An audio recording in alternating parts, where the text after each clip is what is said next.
Shalom Bapak Ibu Guru, firman Tuhan berkata, dan segala sesuatu yang kamu lakukan dengan perkataan atau perbuatan, lakukanlah semuanya itu dalam nama Tuhan Yesus, sambil mengucap syukur oleh Dia kepada Allah Bapa kita. Kolose 3 ayat 17. Sebelum lebih jauh belajar tentang soal-soal yang sering keluar untuk tes seleksi kompetensi bidang atau SKB, khususnya pendidikan agama Kristen, terlebih dahulu berteduhlah sejenak agar apa yang Bapak Ibu pelajari bermanfaat dan bisa dimengerti. Dari saya, Erles Giawa. Mohon kesediaan Bapak Ibu untuk like dan subscribe agar video ini bisa saya lanjutkan dan saya teruskan untuk kedepannya. Baik, kita langsung aja. Soal pertama, karya Allah menciptakan manusia terdapat dalam kitab A. Kejadian 1 ayat 7. B. Kejadian 2 ayat 7. C. Kejadian 3 ayat 7. D. Kejadian 4 ayat 7. Dan E. Kejadian 5 ayat 7. Jawaban yang benar adalah B. Firman Tuhan berkata, Ketika itulah Tuhan Allah membentuk manusia itu dari debu tanah dan menghembuskan nafas hidup ke dalam hidungnya. Demikianlah manusia itu menjadi makhluk yang hidup. Nomor 2. Aku menanti-nantikan keselamatan yang daripadamu ya Tuhan. Firman Tuhan ini terdapat dalam kitab A. Kejadian 49 ayat 12. B. Kejadian 2 ayat 5. C. Kejadian 49 ayat 18. D. Kejadian 5 ayat 18. Dan E. Kejadian 5 ayat 2. Jawaban yang benar adalah C. Nomor 3. Marilah kepadaku semua yang letih lesu dan berbeban berat, aku akan memberikan kelegaan kepadamu. Ayat ini terdapat dalam A. Matius 11 ayat 26. B. Matius 11 ayat 27. C. Matius 11 ayat 28. D. Matius 11 ayat 29. Dan E. Matius 11 ayat 30. Jawaban yang benar adalah C. Matius 11 ayat 28. Lanjut. Nomor 4.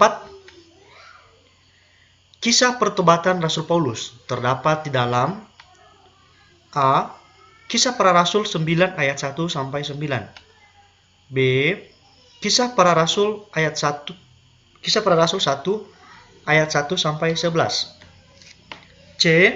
Kisah para Rasul 5 ayat 12 sampai 16. D.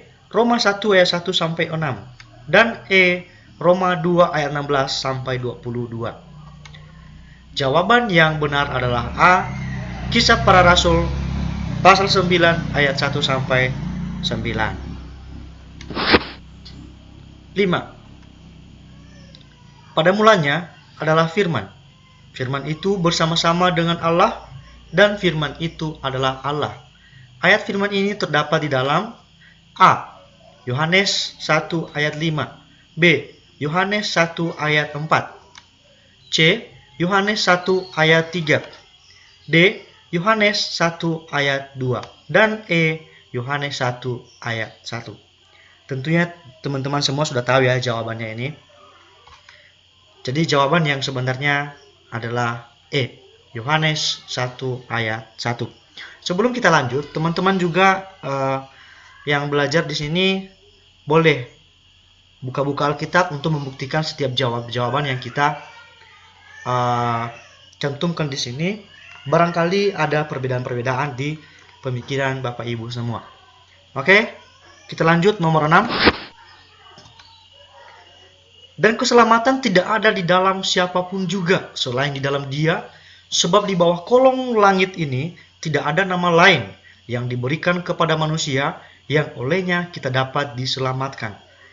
Ayat ini terdapat di dalam A. Kisah Para Rasul 4 ayat 10. B. Kisah Para Rasul ayat 10.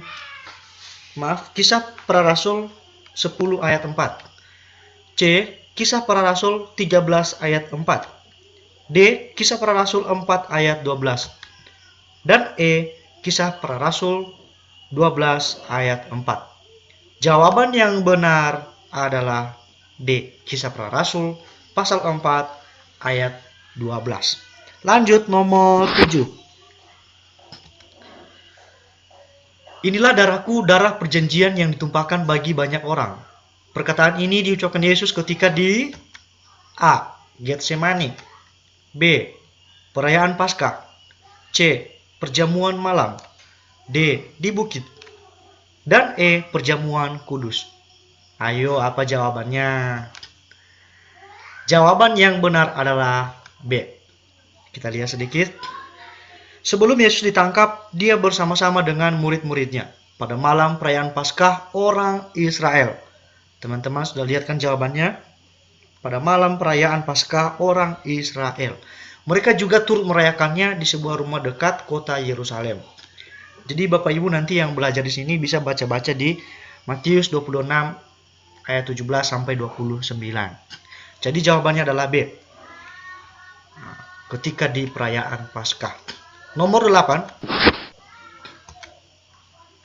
Yesus Sang Guru Agung memberikan perhatian pendidikan dengan mendidik murid-muridnya dan memerintahkan agar mereka mengajarkan apa yang telah diterimanya kepada mereka semua yang percaya kepadanya. Perintah Yesus untuk mengajar terdapat di dalam A. Matius 28 ayat 16. B. Matius 28 ayat 17. C. Matius 28 ayat 18. D. Matius 28 ayat 19. Dan E. Matius 28 ayat 20. Aku rasa ini sudah tahu semua jawabannya ya. Jawaban yang benar adalah E. Dan ajarlah mereka melakukan segala sesuatu yang telah kuperintahkan kepadamu. Dan ketahuilah, aku menyertai kamu senantiasa sampai kepada akhir zaman. Matius 28 ayat 20. Demikian firman Tuhan. Nomor 9. Inti Matius pasal 22 ayat 37 sampai 39 adalah A. Kasih, B. Kemurahan, C. Keadilan, D. Kejujuran, dan E. Kemasyuran. Jawaban yang benar adalah A, yaitu kasih. Kita bisa lihat bunyi Matius 22 ayat 37 sampai 39. Demikian firman Tuhan. Kasihilah Tuhan Allahmu dengan segenap hatimu dan dengan segenap jiwamu dan dengan segenap akal budimu. Itulah hukum yang terutama dan yang pertama. Dan hukum yang kedua yang sama dengan itu ialah kasihilah sesamamu manusia seperti dirimu sendiri.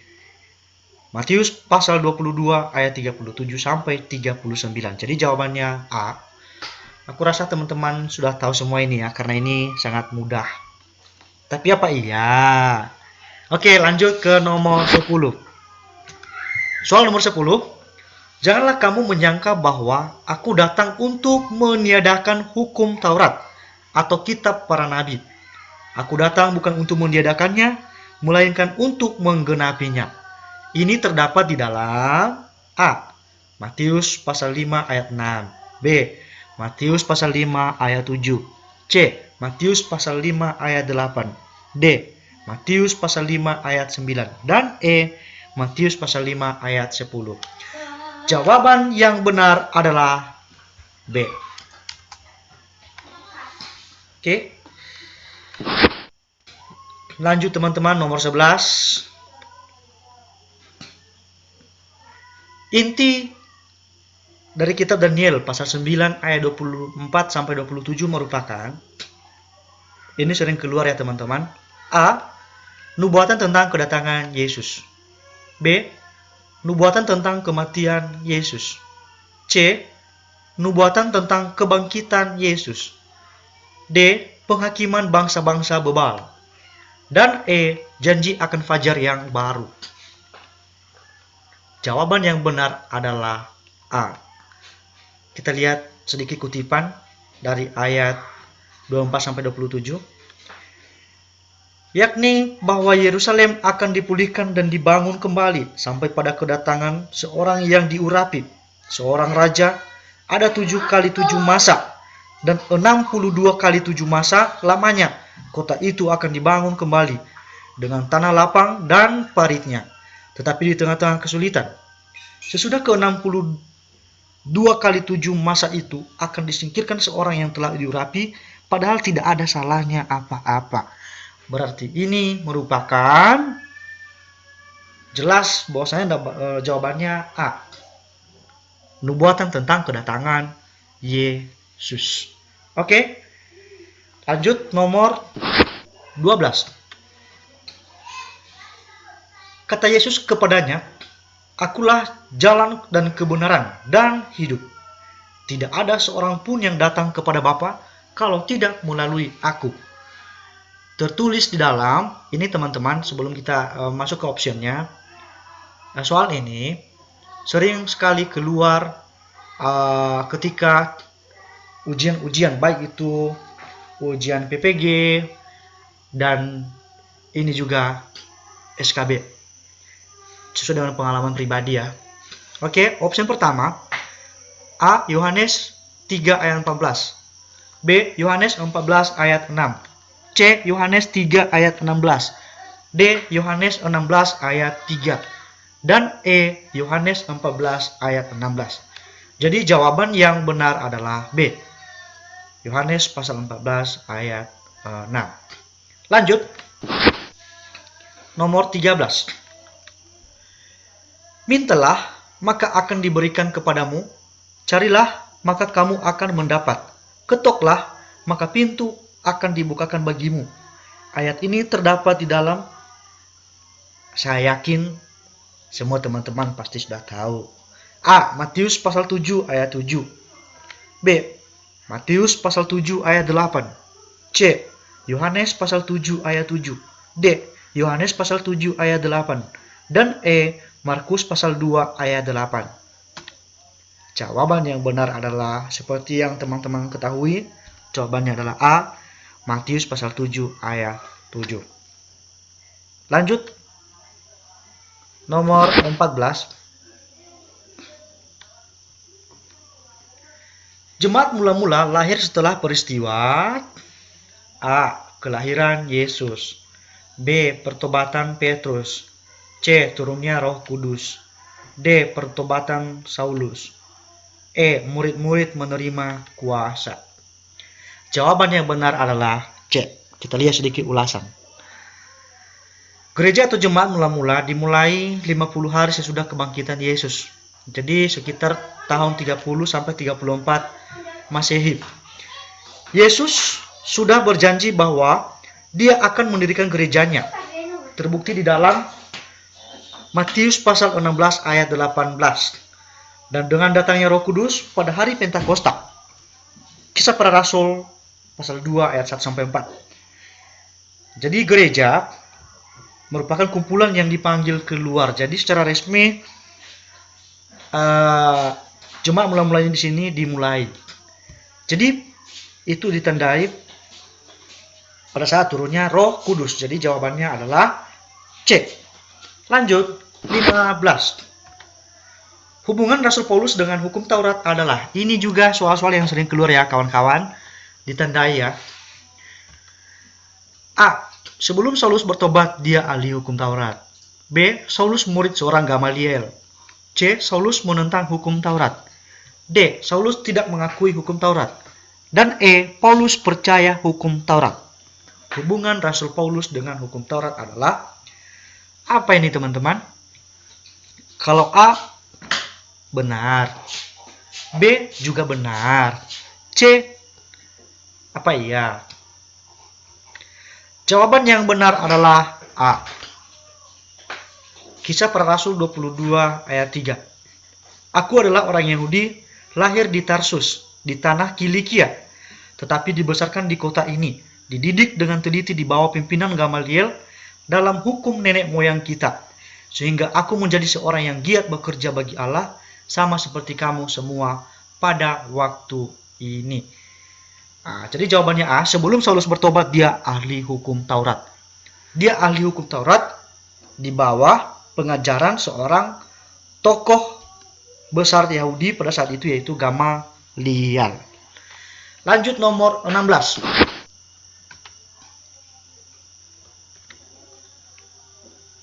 Pandangan Rasul Paulus tentang hukum Taurat setelah bertobat adalah A. Kristus adalah kegenapan hukum Taurat. B. Hukum Taurat adalah pedoman kehidupan. C. Allah memutuskan hubungan hukum Taurat. D. Yesus datang menggenapi hukum Taurat. Dan E. Hukum Taurat tidak menyelamatkan. Ayo, mana yang benar di sini? Jawaban yang benar adalah A. Kenapa A? Kita lihat Roma pasal 10 ayat 4. Sebab Kristus adalah kegenapan hukum Taurat, sehingga kebenaran diperoleh tiap-tiap orang yang percaya. Nomor 17. Teori perjanjian baru berpusat pada diri Yesus yang menggenapi seluruh hukum Taurat. Ini teman-teman, sering sekali keluar di setiap ujian-ujian yang pernah saya lalui di tahun-tahun kemarin. Nah, berarti ini termasuk salah satu yang perlu Anda pahami dan kita semua ketahui. Sekali lagi, teori perjanjian baru berpusat pada diri Yesus yang menggenapi seluruh hukum Taurat, seperti yang terdapat dalam A. Lukas 22 ayat 44, B. Matius 6 ayat 14, C. Markus 5 ayat 17, D. Yohanes 3 ayat 16, dan E. Roma 6 ayat 9. Jawaban yang benar adalah A. Kenapa A?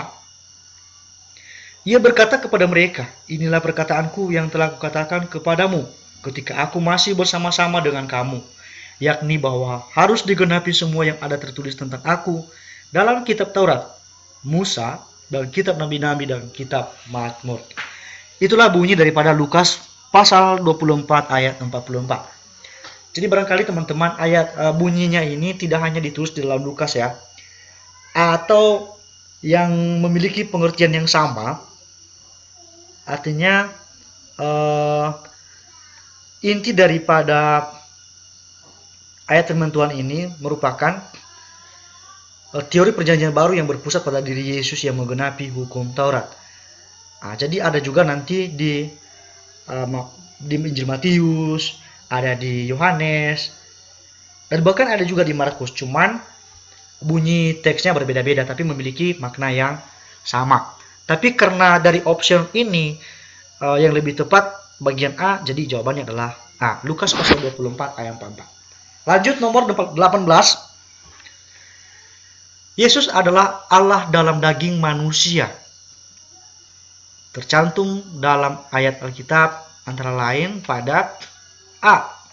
Yohanes pasal 1 ayat 14, B. Yohanes pasal 8 ayat 58, C. Keluaran pasal 3 ayat 14, D.